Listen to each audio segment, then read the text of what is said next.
Você vai deixar aí, tá perigoso, hein, cara? Eu já tomei 4 shows. Por sua conta e risco. Agora vai ficar bom o filme agora. Agora vai ficar bom. Vamos lá. Agora é seguro, hein? Vou roubar tudo, hein? Comprei as chavinhas lá. Aí, galera. Você comprou? Rodrigo Vira Branco, os melhores profissionais de segurança do Brasil, tá aqui falando com a gente. Ok, esse aqui é o remix das últimas apresentações que você fez nos 40 dias que passou na Ásia. Então, esse aqui é a coleção da viagem da Ásia. O Rodrigo representa a gente no exterior, falou na Hack in the Box Dubai esse ano, falou na Hack in the Box da Malásia, falou na XCOM na China e falou na INSEC no Vietnã. Então, um daqueles caras que representa a gente lá fora. Rodrigo Vira Branco. Obrigado. Bom, boa tarde a todos aí. A palestra ela vai ter alguns pontos que são bem técnicos, outros pontos que eu quero mais que fique para vocês saberem que pode ser feito. Tudo que eu vou falar, tudo que eu vou mostrar foi implementado em ambiente Linux. Só que os conceitos valem para qualquer tipo de sistema operacional, então as ideias vão valer aí para qualquer pessoa que pensa em proteção de kernel do sistema operacional. Então, bom, só para começo de conversa aí, bom, já pulou um slide, mas eu trabalho para uma empresa bem grande de tecnologia, tá? Qualquer um que procurar no Google vai achar qualquer empresa, mas tudo isso que eu vou falar aqui é estudo meu, pessoal, não tem nada a ver com o meu trabalho. O que eu faço é desenvolver debuggers para essa empresa, tá? Então o que eu vou falar aqui é outra coisa, não tem nada a ver com o que eu faço no meu trabalho, no meu dia a dia. Então, bom, basicamente a intenção dessa palestra é responder aquela velha pergunta que todo mundo discute, aquela briga que existe, que é, se existiu uma falha no kernel do sistema operacional, o mundo acabou? É impossível a gente proteger contra falhas no kernel do sistema operacional? A grande maioria dos modelos de segurança rodam dentro do kernel de um sistema. Então o que acontece? Se houver uma falha no kernel, a partir do momento que o atacante está com o mesmo nível e o mesmo privilégio que o kernel, a partir do momento que ele tem o mesmo privilégio, que o seu sistema de segurança acabou, não tem como defender, é impossível. É isso que a gente vai tentar analisar e eu vou começar a mostrar algumas soluções aí contra isso. Então, bom, está pulando de 2 em 2, mas isso faz parte, é muita tecnologia.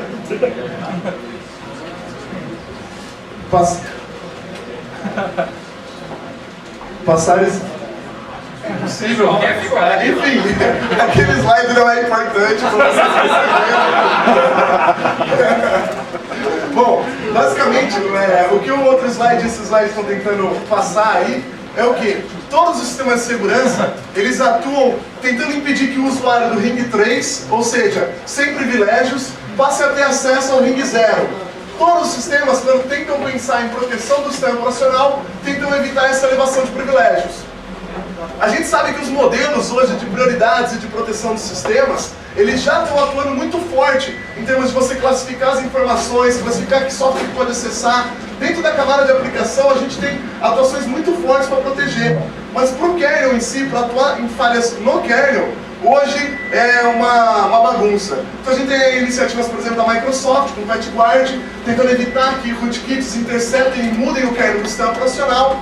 O Linux tem o PEX, que eu vou abordar um pouco os recursos que o PEX tenta pôr, que faz um pouco disso, mas isso tudo não é implementado da melhor forma. Então eu vou até mostrar como que a gente bypassa o PEX, por exemplo, quando a gente consegue ter um código sendo executado no kernel. Bom, pelo visto a palestra vai de 2 em 2 mesmo. É isso aí, a gente pega 3 palestras, transforma em 1, corta na metade do tempo e pode de 2 em 2. Me dá um PowerPoint.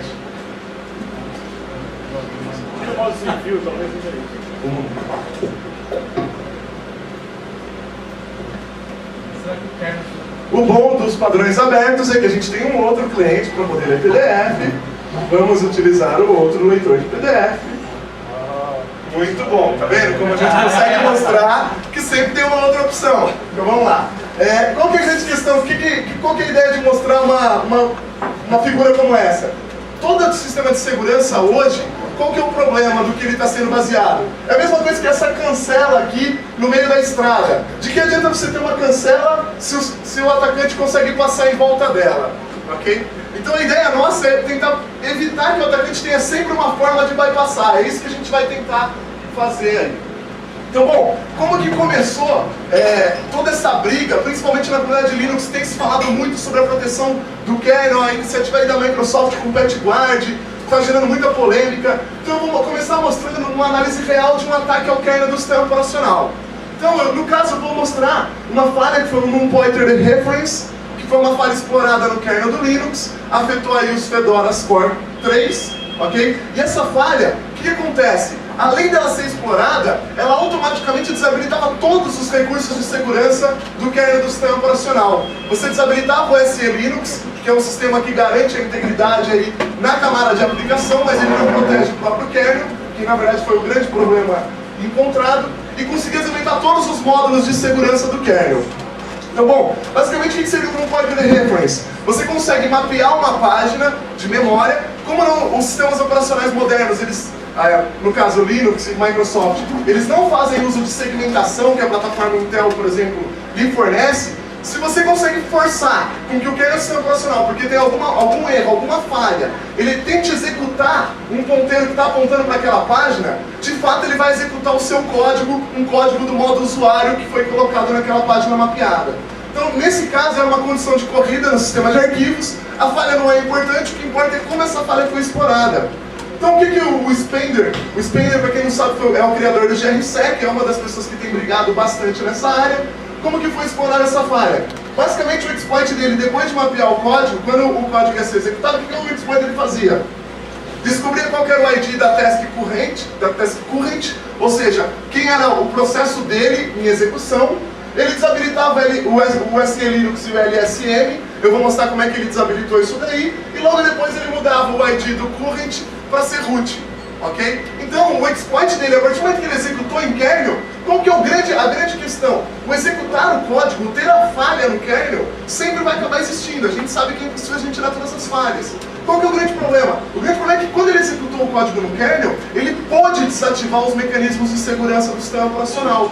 Quando ele desativou o SE Linux, uma tarefa que dentro do SE Linux nunca poderia se tornar root, passou a poder. Então a gente tem que lidar com essa mudança do kernel, é isso que a gente vai tentar mostrar.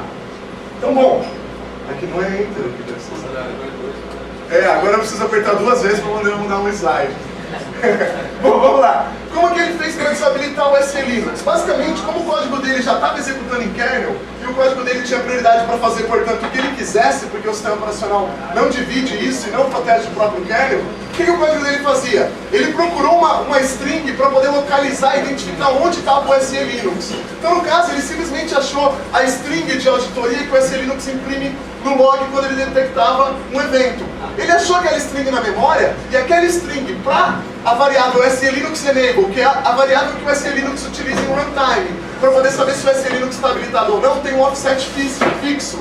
Automaticamente ele sabia onde estava essa variável. Se ele mudasse para 0, ele desabilitava o SE Linux. Então, como ele estava executando dentro do código do kernel, o código do kernel ele podia fazer o que ele quisesse.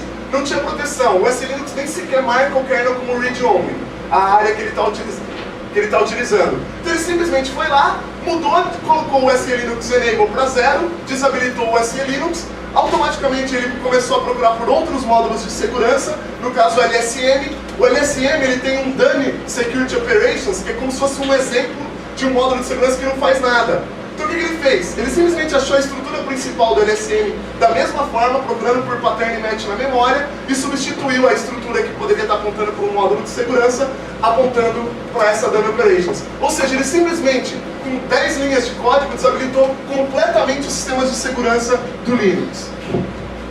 Legal. Dado isso, o que existe hoje em termos de tecnologia para a gente evitar isso? Então, falando um pouco do PEX aí, que seria um modelo mais completo de proteção, mais completo do que o SE Linux. Então, o que o PEX tem? O PEX tem o kernexec, que é um recurso do PEX que marca as páginas do kernel como sendo algumas executáveis e outras não, o que já impediria, por exemplo, o mapeamento de página em execução. Ele tem o range kstack, que tenta randomizar o retorno. A cada vez que uma chamada de sistema retorna, ele randomiza a área de memória que está dentro da stack do kernel, ele randomiza aquilo para evitar que você consiga retornar e executar o seu código no caso de uma falha desse tipo no kernel. Ele tem o UDRef, que protegeria completamente contra a falha em si que o Spender explorou, que é o Null Pointer Dereference, que basicamente usa a segmentação. E ele tem aí, no kernel exec, o recurso de marcar as páginas do kernel como read-only. Qual que é o grande problema disso tudo aqui que eu falei no PEX? Ele está protegendo contra o cara executar o código em si no kernel. Mas e se a gente assumir que por algum motivo o cara vai conseguir executar? Alguma falha vai existir e sempre acaba existindo. Por exemplo, por algum motivo, vou dar um exemplo, o UDRef você não consegue utilizar se você tiver com a hypervisors rodando. Então se tiver, por exemplo, o Zen rodando com virtualização na máquina, o UDRef não funciona. Então você desabilitou, então você está vulnerável para o bug que o Spender mostrou. O que vai acontecer? O fato das páginas do kernel estar como read-only não garantiu nada, porque como você está executando o código já no nível do kernel, você pode simplesmente remarcá-las para read-write. E justamente esse código faz isso. Qual que é a ideia do código? É você, quando você executar o seu código na área de memória do kernel, antes de mais nada você descobre qual é o endereço que você quer sobrescrever, por exemplo, o endereço da SE Linux Enable, e muda ela para read-write, aquela página de memória, sobrescreve ela e pronto, você conseguiu acesso do mesmo jeito.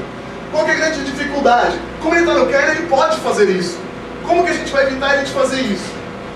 Bom, algumas nuances que são importantes a gente falar aqui.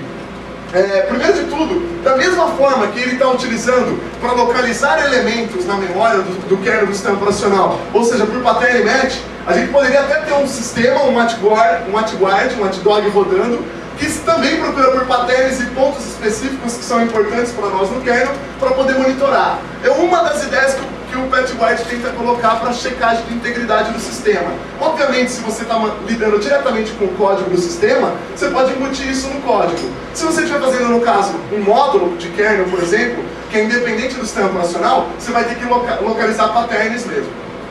Então vamos lá. Seguindo essas nuances. Outra forma de desabilitar é você simplesmente desabilitar o recurso de proteção de páginas do sistema que a plataforma suporta. Então o cara marcar como read-only, eu posso fazer duas coisas. Uma, simplesmente mandar a arquitetura ignorar o fato de que existe proteção de página e abrir a máquina por completo.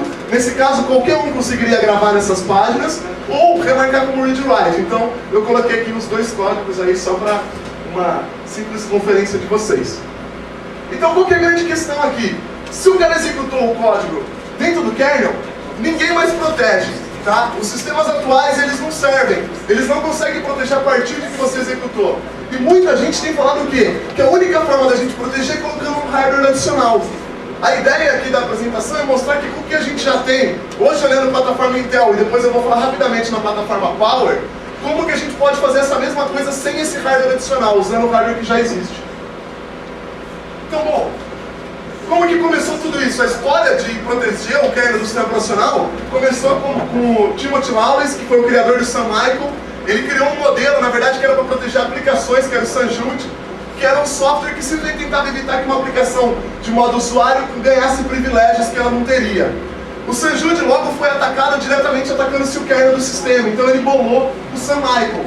Eu sou mantenedor do Sun Michael aí desde 2002, 2003, eu assumi e passei a manter esse sistema, e ele é um módulo para o kernel do Linux. Basicamente, o que o Sun Michael hoje faz? Ele checa a integridade de várias partes sensíveis do kernel do Linux. Ele é um watchdog que fica aí rodando no sistema, então de tempos em tempos ele vai executar e vai checar. Isso aí eu vou mostrar que foi um ponto que foi atacado no Sun Michael. E conforme os ataques foram evoluindo, a gente foi colocando novos recursos no Sun Michael. Então, por exemplo, na FRAC mostraram como colocar uma backdoor no Grub. Eu fui lá e lancei a proteção para MBR no Sun Michael. Ou seja, eu checo a MBR do sistema operacional também. Então, se o cara tentar atacar o boot, atacar a BIOS, tudo isso vai ser checado. A gente não vai deixar ele colocar o código dele para inicializar antes do nosso protetor. Essa é a ideia. Então, bom, é claro, algumas questões que vão ficar, já vou responder de cara antes que pergunta, é relativo à otimização. Se a gente tem um watchdog de alguma forma rodando de tempos em tempos, isso daí vai degradar a performance da máquina. Existem alguns truques de computação que a gente pode utilizar para isso. Então um deles é o que a gente chama de lazy resolution. Qual que é a ideia? Como o nosso código ele só está executando no modo kernel, e o modo kernel, o endereçamento virtual dele para todos os processos é o mesmo, ele está sempre no mesmo endereçamento virtual para todos os processos, Nós não precisamos recarregar as TLB, então a gente simplesmente não dá flush nelas. A gente usa, toda vez que o nosso processo vai executar no modo kernel, a gente copia a área de memória, o endereçamento de memória do processo que estava executando anteriormente, sobrescreve para o nosso. Então a gente não interfere nos caches do sistema operacional, em nenhum cache line do sistema operacional. Isso daí faz com que a perda de performance seja só a execução do nosso sistema em si. Okay? Ou seja, se o sistema demorar 10 milissegundos para executar, a perda de performance é relativa àqueles 10 milissegundos, mais o passar o controle para o sistema e retornar. A gente não vai perder os cache lines, isso é importante. Mas por causa disso, a gente acabou criando uma limitação no modelo. Por quê? Porque o Linux ele tem um recurso agora que é o K-Crash Kernel. Então a ideia do sistema é o quê? Você está com o sistema operacional executando, vamos imaginar, um cluster muito grande, um cluster que a cada ano acaba aparecendo um problema. A gente sabe que um sistema computacional, quando fica muito tempo ligado, muito tempo em execução e com a performance sendo executado, sendo usado muito da máquina durante muito tempo, problemas começam a acontecer. Existem várias iniciativas que a comunidade Linux está fazendo. Então, por exemplo, o Google é uma das empresas que mais está liderando essas iniciativas, teve palestra deles falando sobre isso, mas acaba acontecendo problemas. Quando esses problemas acontecem, qual que é a grande questão? Por que o sistema operacional acaba nunca conseguindo corrigir? Porque não se debuga o problema. Porque dá um pau, dá um kernel panic, por exemplo, rebuta-se a máquina. Então o Linux ele criou o K-Crash Kernel, que a ideia é o quê? Mesmo que tenha um pau no kernel, o sistema operacional carrega um novo kernel e inicia ele e deixa você debugar o kernel que deu pau. Qual que é o grande problema? O novo kernel que é carregado, no caso do Red Hat, por exemplo, ele não é checado a integridade dele. Então como o cara poderia bypassar todo o modelo que foi criado? O cara simplesmente pateia o novo kernel que vai ser carregado e faz dar um crash. Quando der um novo crash, o novo kernel é carregado. Qual que é o problema? Esse novo kernel, ele está numa área de memória que não é a mesma para cada processo. Então a gente não consegue checar esse K-Crash porque a gente usa o Lazy Resolution. Então, os caras do K-Crash que vão ter que colocar algum tipo de checagem antes de carregar um novo kernel. Bom, só continuando. Então, o Sun Micro, tudo parecia muito bonito. Teoricamente, ele protegeria quanto os rootkits, quanto as modificações do kernel. Qual que é o grande problema? Sempre existe uma forma de bypassar. A pessoa poderia até localizar o Sun Micro na memória. Eu vou mostrar que é a forma mais fácil até do que essa que foi proposta. Mas no caso, no Hackers to Hackers no ano passado, o Júlio Alto, ele pegou e falou assim, bom, legal, a gente pode patear a IDT, patear o timer do sistema e nunca vai deixar o Sun Micro executar. Reescreve o scheduler do sistema se for preciso e nunca deixa o Sun Micro executar. Olha que beleza. Como a plataforma Intel, a IDT não é memória, eu não consigo nem monitorar isso, eu não consigo proteger isso. Eu poderia checar a IDT, mas se o meu código não for executado, eu não consigo checar isso. Então, a ideia proposta por ele teorizou essa ideia, eu vou mostrar o código para implementar a ideia dele, para a gente poder validar. Mas basicamente, a ideia dele vai passar para todo o modelo. É muito difícil de implementar de uma forma genérica, para você poder explorar qualquer sistema, mas ainda assim é possível, e eu gosto de ser maximalista. A ideia é tentar tirar o máximo das opções aí que se tem. Ele mesmo propôs duas formas de proteger contra a ideia que ele deu. As duas não têm sentido, na verdade. Uma delas é você simplesmente, na hora de carregar um código para o kernel do sistema operacional, você verificar se o código está tentando mudar a IDT. Isso é inviável, porque a gente está falando que o cara está explorando, então a gente não está usando a nossa interface para carregar código. Ele não está inserindo um módulo, ele está explorando uma vulnerabilidade. Então, só de cara isso não valeria. Mas ainda assim, o código que ele fez protegeria contra carregar um módulo. Eu peguei e fiz um módulo, só que ao invés de simplesmente lidar com a IDT diretamente, eu fiz um shellcode polimórfico para mudar a IDT. Então o código, quando está carregando, o carregador dele vem de uma forma. Na hora que vai carregar mesmo, na hora que vai executar, é outra coisa. O código se decriptografa na memória, porque está em kernel, você pode. Então a grande questão é assim, a ideia que ele propôs para proteger não serviria, tá?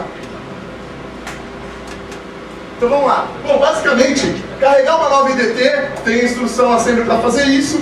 O handler da IDT, como é que você pode implementar ele? Você simplesmente precisa saber qual que é a task que executou. O próprio Linux te dá os recursos para você descobrir qual foi a interrupção que você está recebendo. Então se você quiser, você pode substituir todos os handlers da IDT, você não precisa escolher especificamente de tempo, e voltar o controle para o handler original, se não for do seu interesse. Tá? Isso aqui é uma coisa bem legal.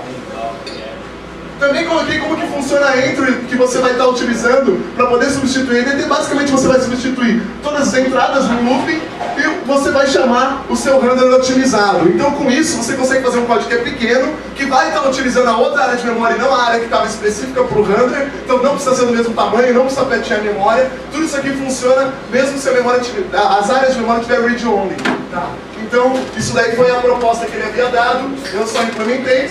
E aqui o código que a gente consegue utilizar só para bypassar a checagem dele. Então é muito simples. Eu simplesmente dou um jump e faço um call para poder achar onde está o meu código na memória. A partir do momento que eu acho onde está meu código na memória, eu simplesmente dou um pop para pegar o endereço na memória, onde está meu código, e faço qualquer mudança que eu quiser direto na memória e transfiro a execução. Então eu também bypasso a solução dele. O modelo que ele propôs não serve. Tá? Basicamente é isso que eu queria dizer. Então, bom... continuando, existem outras coisas que vão sendo cada vez mais propostas para bypassar sistemas de segurança em kernel baseados em checagem de integridade de memória. Então um deles foi conhecido como Memory Cloaking, que basicamente que consiste em você fazer uma desincronização da TLB, ou seja, a TLB de dados vai estar apontando para uma área da memória, a TLB de instruções vai estar apontando para outra. Então quando o seu checador de integridade for checar a memória, ele vai pegar a TLB de dados. Automaticamente, o que vai estar acontecendo? Você está lendo uma área de memória que não é a que vai ser executada. E o código se esconde. Qual que é a grande questão? Como eu estou protegendo o pageful handler do sistema, a técnica e também protejo os registradores de debug, a técnica proposta não funciona. Eu vou mostrar daqui a pouco como é que funciona esse pageful handler e como que eu protejo os registradores de debug. Tá? Mas, basicamente, essa técnica também não funciona.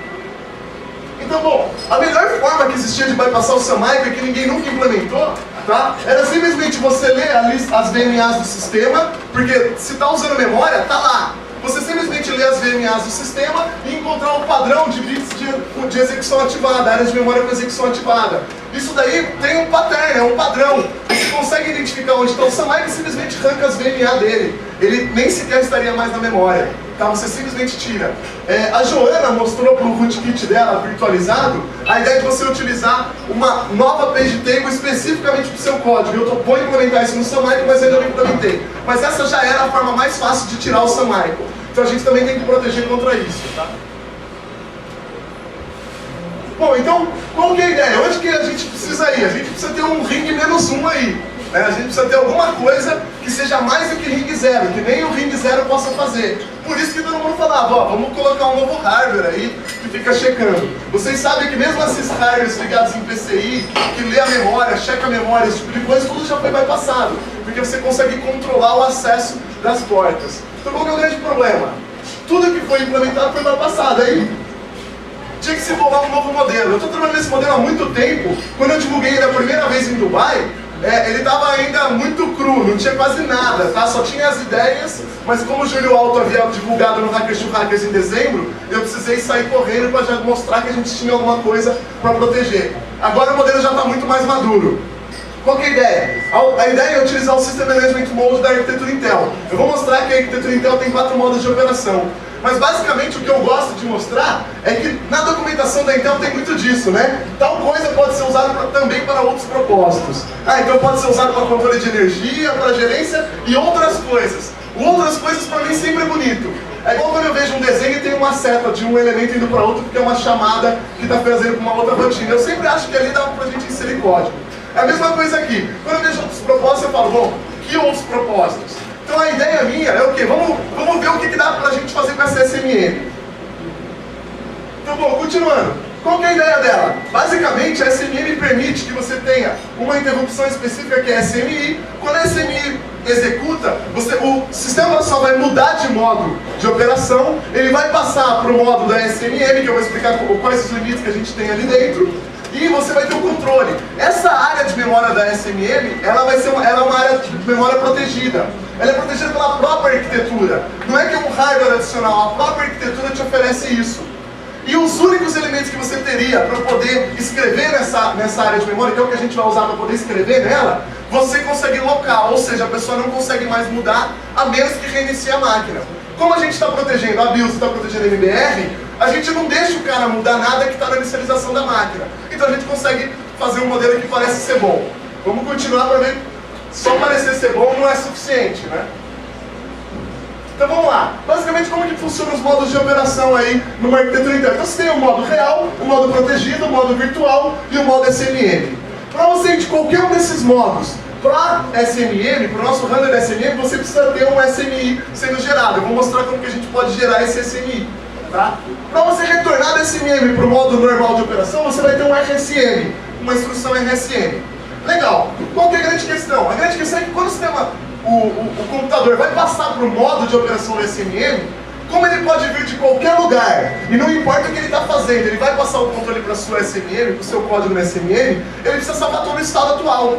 Então ele salva todos os registradores, ele salva todos os seletores de segmento, tudo, os descriptor cache, tudo isso é salvo numa área dentro da SMRAM. E essa área, o seu próprio código dentro da SMM, consegue mudar. Então isso daí para mim parecia legal. Eu consigo ver o estado atual da máquina, eu tenho acesso a toda a memória da máquina, eu vou mostrar com Extended Address, mas eu tenho acesso a toda a área de memória da máquina, então eu posso checar a integridade. Eu tenho todo o estado, eu sei qual tarefa eu estava executando, então eu posso salvar o estado e retornar. E isso daí é uma área protegida. Então vamos lá. Então, basicamente, que recurso que a gente tem aí dentro da SMM? A gente não tem paginação, tem endereçamento de 16 bits, então, teoricamente, a gente não conseguiria endereçar os 4 GB, por exemplo, de memória. No entanto, usando as extensões de memória, a gente consegue. Dentro da SMM é possível endereçar toda a memória. Isso é importante para nós. Para entrar na SMM, a gente precisa de um SMI, para sair, a gente precisa da instrução FSM. Quando entra na SMM, a gente salva o estado, isso eu já falei, e a gente tem a SMM numa área protegida. Legal, tudo isso daí é importante a gente saber. Bom, alguns detalhes. Como eu falei, a gente pode locar setando a flag delock, a gente consegue ver qual o dispositivo que gerou o SMI através do registrador SMI STS, a gente consegue gravar nela setando um bit na DOpen, tá? Lembrando, se a delock estiver setada, não adianta você setar o bit na DOpen que você não consegue escrever mais nela. Ele ignora a escrita na DOpen, ok? Tudo isso daí é registrador do Memory Control Hub, tá? Isso tudo está no datasheet da máquina. Depois eu disponibilizo os códigos. E bom, um problema que a gente enfrentou é o que? A BIOS das máquinas atuais já aloca a SMM. Então a gente não consegue colocar código lá. Então, bom, a gente teria duas opções. Uma é fatiar a BIOS e a outra, né, Linux BIOS, a gente usar o projeto open source, substituir a BIOS inteira e mudar isso direto no código dele, que foi a melhor ideia a ser usada. Bom, continuando. Como que a gente pode gerar o evento SMI? Na verdade, o Duflot, no paper dele, o Duflot é um francês, ele escreveu um paper mostrando isso, depois eu vou falar um pouco rapidamente do paper dele, o que ele escreveu, mas ele mostrou que se você escreve numa operação de I/O na porta 0xB2, você tem uma SMI sendo gerada. Eu vou explicar por que essa SMI é gerada. Mas basicamente, qual que é a nossa ideia? A gente tem várias formas de gerar essa SMI, esse código para poder entrar no nosso protetor. Então, bom, alguns sistemas, por exemplo, a MDGOld está toda hora gerando o SMI, isso daí faz parte da arquitetura deles. Escrever para a porta específica é a ideia que a gente vai utilizar. Qual que é a intenção? A gente consegue patear várias partes do kernel do sistema operacional para gerar essa SMI. Mesmo que a arquitetura não esteja sempre gerando, a gente consegue patear várias partes do sistema operacional, randomicamente. Então a gente não dá algo que tem uma pattern para o cara atacar. A outra questão é que se você quiser mais proteção, ainda você pode colocar um timer externo, mas aí envolveria um hardware externo que não é necessário. Bom, continuando, então por que o sistema gera um SMI? Basicamente, bom, eu estou correndo mais ainda porque já falaram que o tempo está acabando, mas basicamente quando você pede para ler ou para gravar no endereço de memória, a CPU tem que saber, meu, que memória é essa? O que está sendo gravado? Isso é I/O, isso vai para um dispositivo, isso é vídeo ou isso é DRAM mesmo? Então a CPU como que ela faz? Ela vai pegar essa requisição e ela vai tentar resolver ela mesma. Se for local API, ela mesma resolve e não precisa mandar para ninguém. Se for qualquer coisa que não é local API, ela vai ter que mandar para o barramento. Isso vai para o barramento e alguém tem que responder. Então o Memory Control Hub, a parte do barramento responsável por essas requisições, ele vai receber e ele vai olhar, pô, isso é para RAM, isso é para vídeo, isso é para I/O. Se ele não conseguir responder, ele vai mandar para a próxima ponte que vai tentar achar alguém que responda. Tá? O importante é, quando mais de um responde, se ninguém responder, tá? Se nenhum dos dois responder, passou por todas as pontes, ninguém respondeu, é retornado um erro. Tá? No caso, esse erro é todos os bits setados, mas não importa. A questão é, se dois responderem, por exemplo, essa área é usada para vídeo, também é usada para uma outra coisa. O que o sistema vai fazer? Ele vai gerar um SMI. Para quê? Para tentar tratar isso. Se você tiver um render de SMI para ser executado na máquina, o seu handler vai ser executado. Então é isso que a gente vai utilizar. Tá? É por isso que funciona assim. Então é isso que esses 3 slides falam. Tá? Bom, depois está tudo na apresentação também, e temos os e-mails aí, eu estou querendo passar a ideia o mais completa possível aí para vocês. Então, bom, outro problema que a gente tem é como que a gente faz, então, já que nós não estamos com endereçamento virtual, como que a gente faz de dentro da nossa SMM, de dentro do nosso handler, para achar a localização de memória no sistema operacional. Então, existiram várias coisas que daria para fazer. Uma delas é a gente tem o registrador CR3, que marca quem que é o Page Directory, então a gente poderia ler ele, parsear as Page Tables tudo na mão, usando o DMA para poder saber e localizar o endereço virtual. Isso é muito difícil, muito complexo, não era a intenção. Tá? Porque se a gente fizer um código que seja muito complexo, um ele vai demorar muito e o outro ele vai ter falha também. Eu não quero nem imaginar a exploração de falhas de segurança na SMM. Tá? Então eu não queria que isso existisse um dia graças a mim. Então eu queria que fosse o mais simples possível. Então o que eu fiz? Basicamente, na SMM, o meu código ele simplesmente checa a integridade de um endereço físico fixo. Esse código, esse endereço físico, vai ser setado quando eu carrego o meu código na SMM. É só ali que eu checo. Aquilo é o meu base point confiável.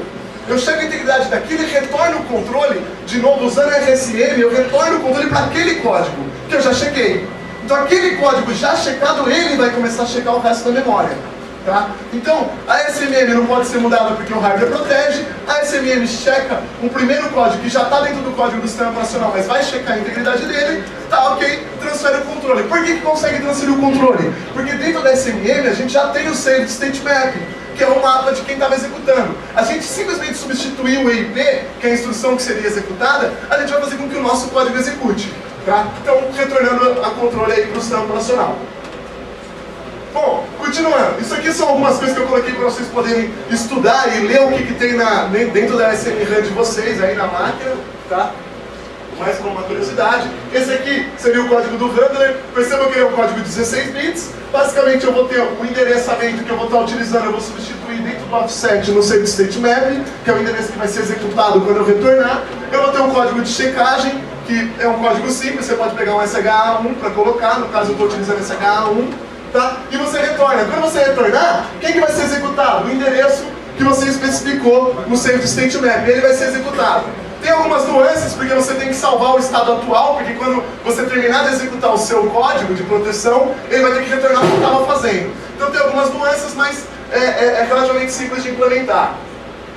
Então, bom, algumas dificuldades, assim, alguns perigos. A SMM em si não é muito bem documentada, e sempre existiram dificuldades e erros na documentação aí fornecida. Então, por exemplo, quando você está entrando na SMM, se você tiver aí uma instrução flush ocorrendo simultaneamente, qual que é o grande problema? Você pode ter cache sendo sobrescrito sobre a sua memória protegida. A gente não quer isso. Então o que a gente vai ter que fazer? A gente vai ter que primeiro marcar essas áreas de memória que você está utilizando para SMM como não cacheáveis. Então é só mudar o page cache dentro deles.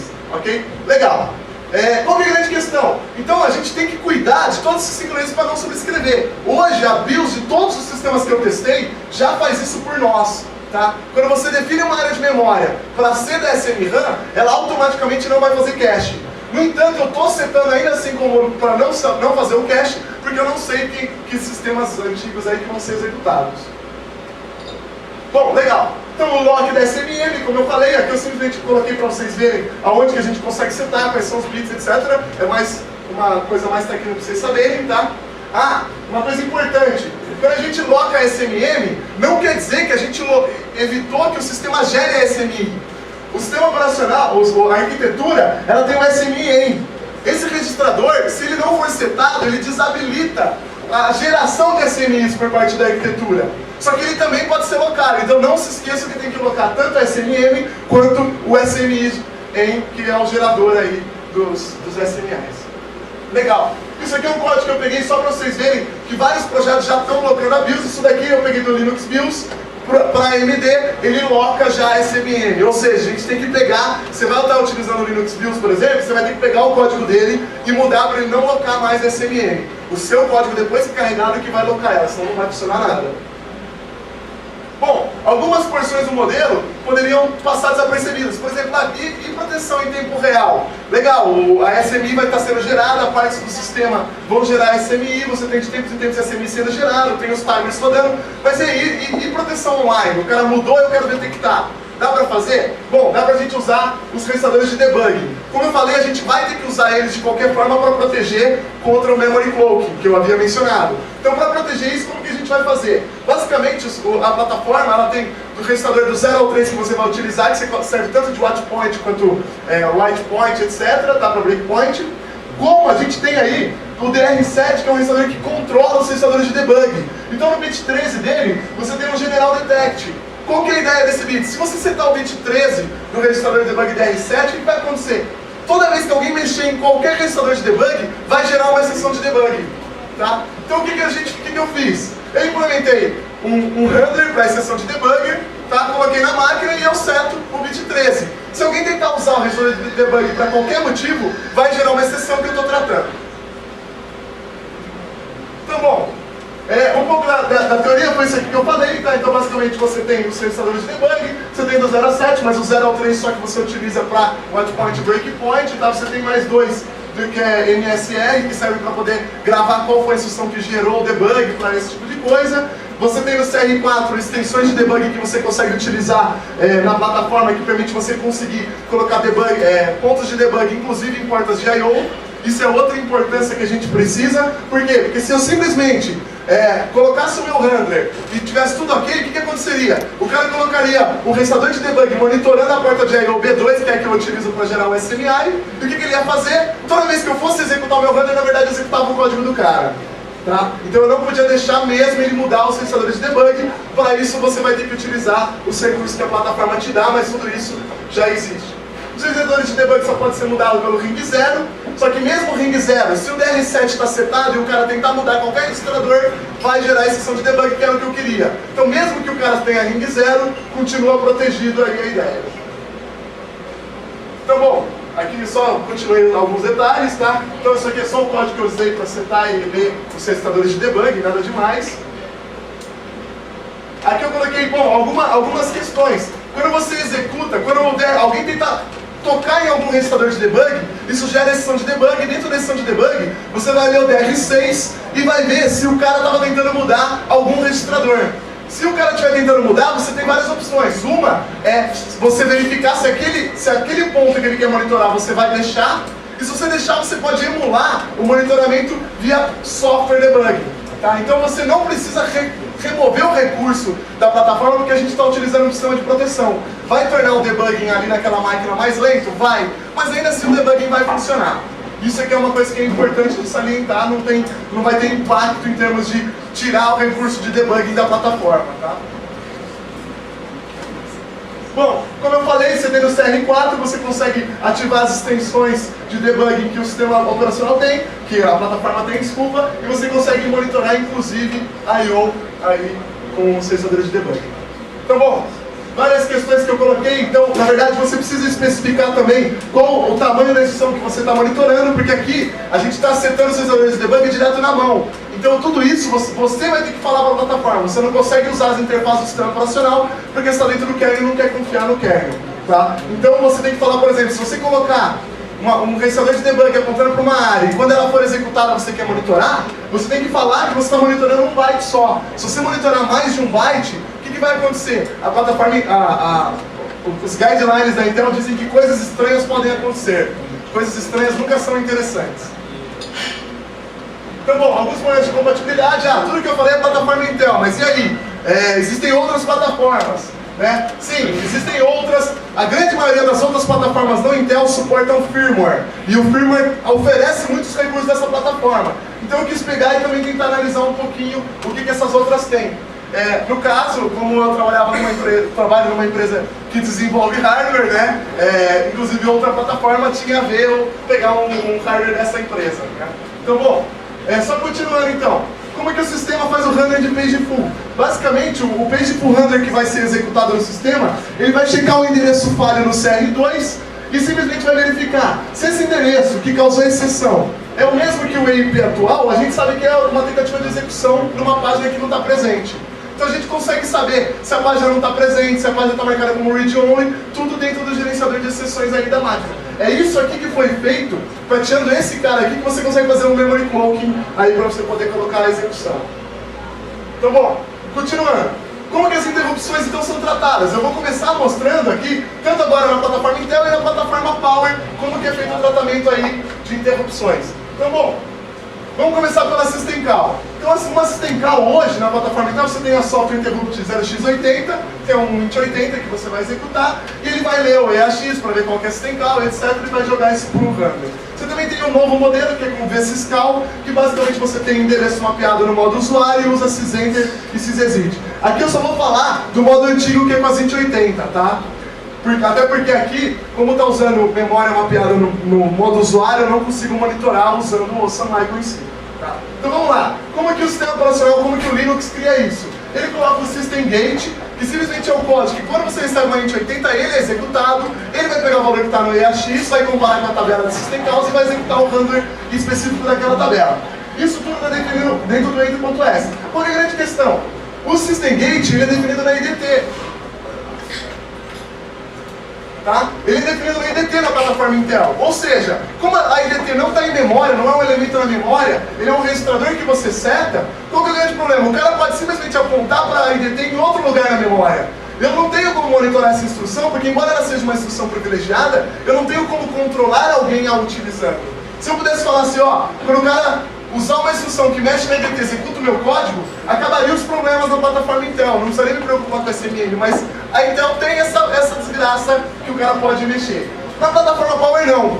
Quando você recebe uma System Call, ela vai para um ponto fixo na memória. Então, por exemplo, como vocês veem aqui na implementação do Linux, ele simplesmente fixa. O código do System Call Gate está no endereço 0xC00. Isso quer dizer que toda vez que você recebe uma System Call, vai para lá. Então eu não preciso me preocupar com uma IDT na plataforma Power. Isso é uma coisa legal. Então, bom, continuando.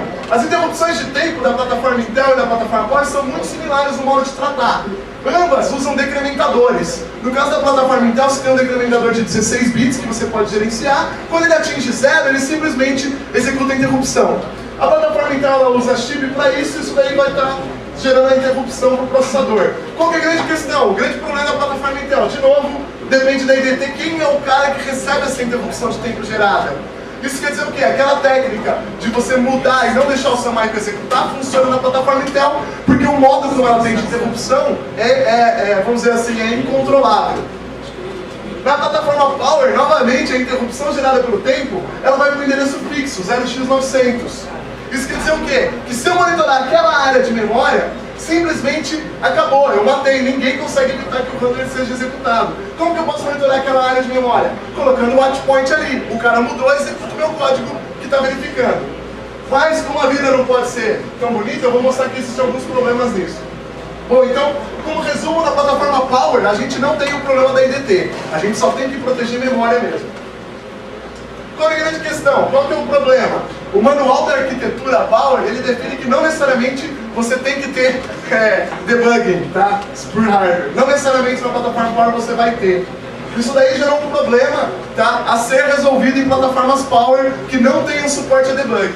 E mesmo quando tem o suporte a debugging, o watchpoint é opcional, tá? Com suporte a debugging na plataforma Power. Qual é a grande questão? Eu falei assim, bom, ao invés de tentar resolver o problema do mundo inteiro, vamos pegar uma plataforma Power que dê pra gente utilizar, vou pegar uma que suporta debugging porque é mais fácil. Então, eu peguei uma PowerPC 4XX, inclusive eu fiz um patch para o Linux suportar os watchpoints nessa plataforma, foi mandado para a lista do Kerry. Então, como eu tinha esse hardware em mão, porque a empresa me forneceu o hardware para eu fazer esse patch de suporte, eu aproveitei e analisei isso nesse hardware, tá? Não tinha autorização para fazer isso, mas enfim. Bom, a plataforma PowerPC 4XX ela tem um suporte a debugging muito forte. Então ela tem os registradores de controle de debugging, onde você vai especificar o que você quer monitorar em termos de eventos de debugging. Você tem os registradores DAC, que a gente chama que são os watchpoints em si. Tá? Você tem o Instructional Company, que seria um breakpoint, ou seja, quando executar aquela instrução que está sendo monitorada pelo IAC, ele vai executar o breakpoint. E você tem o DVCR. O DVCR é um negócio muito legal. Você pode falar para ele executar o seu código apenas se a área de memória mudada passar a ser igual àquilo que está armazenado no DVC. Isso é um negócio bem legal. Assim, eu não vi ninguém utilizando isso, mas enfim, é um negócio legal. Tá? Bom, como eu falei, eu lancei o patch. Algumas características da plataforma Power são legais. Operações que são feitas no cache. Então, por exemplo, o cara está acessando um dado que está no cache. Pro Power, isso é a mesma coisa que está sendo aquele dado na memória. Então, se você colocar um watchpoint ali, mesmo as operações no cache vão ser executadas. Isso é um negócio muito legal para nós na plataforma Power. Bom, eu coloquei aqui como um detalhe que o Power já tem os watchdogs dele, mas se o cara der um clear interruptions, ele também para os watchdogs do Power. Então isso daqui eu só coloquei um resumo básico para vocês verem os pensadores de controle de debug, o que a gente dá para fazer, aí o que a gente consegue monitorar em Power. A gente consegue monitorar branch, retorno, mudança de prioridade, etc. E eu coloquei especificamente que a gente vai estar habilitando as interrupções de debug, e é só isso que eu estou utilizando por enquanto em Power. Então, bom, qual que é a grande questão? O que mais que dá para fazer com o Power? Como o Power tem bastante... Acabou? Mais tempo. Vou passar 2 slides. Legal, os 2 últimos slides, tá? Como o Power ele tem bastante recursos nesse tipo de debug, ele suporta aí umas interfaces I2C para você poder ligar um processador Power embarcado numa máquina Power maior. Então a máquina Power que não suportar debug, o que a gente pode fazer?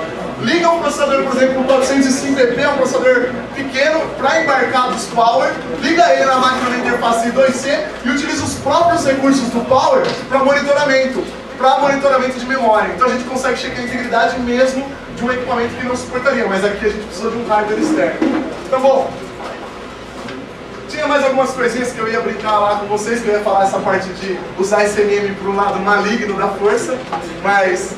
acabou meu tempo, eu não vou falar do lado maligno da força, mas está nos slides, então se vocês quiserem saber, tá lá. Abro para perguntas aí, todas, né, aliás. Como é que você usa pro lado? Essa pergunta é boa.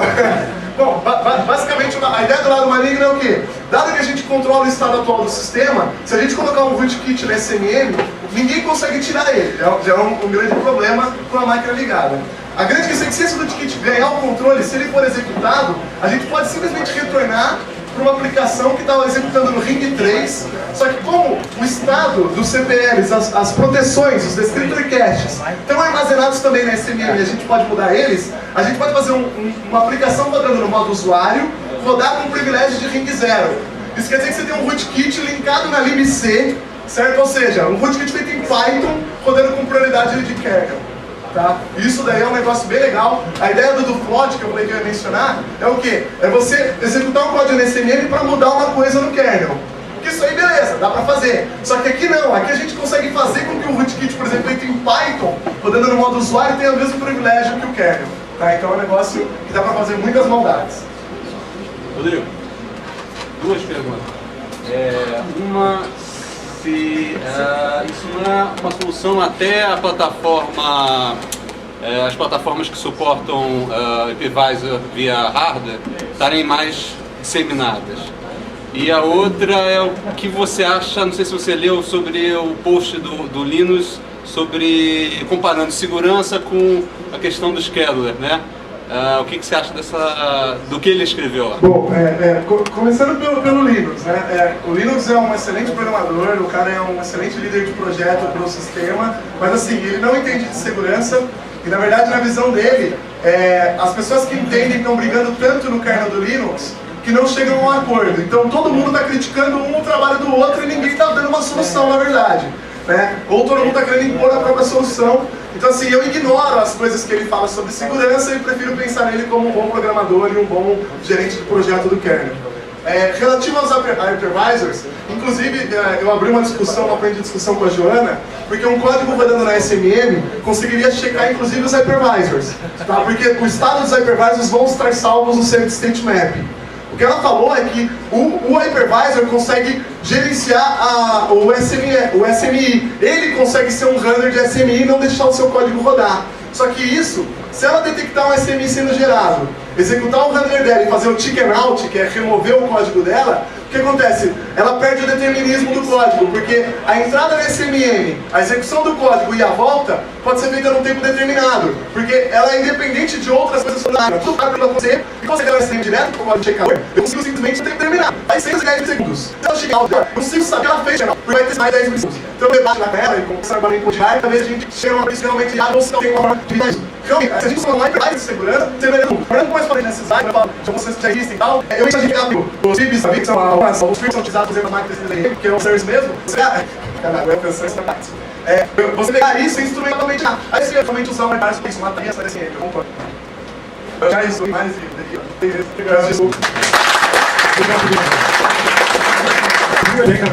ó.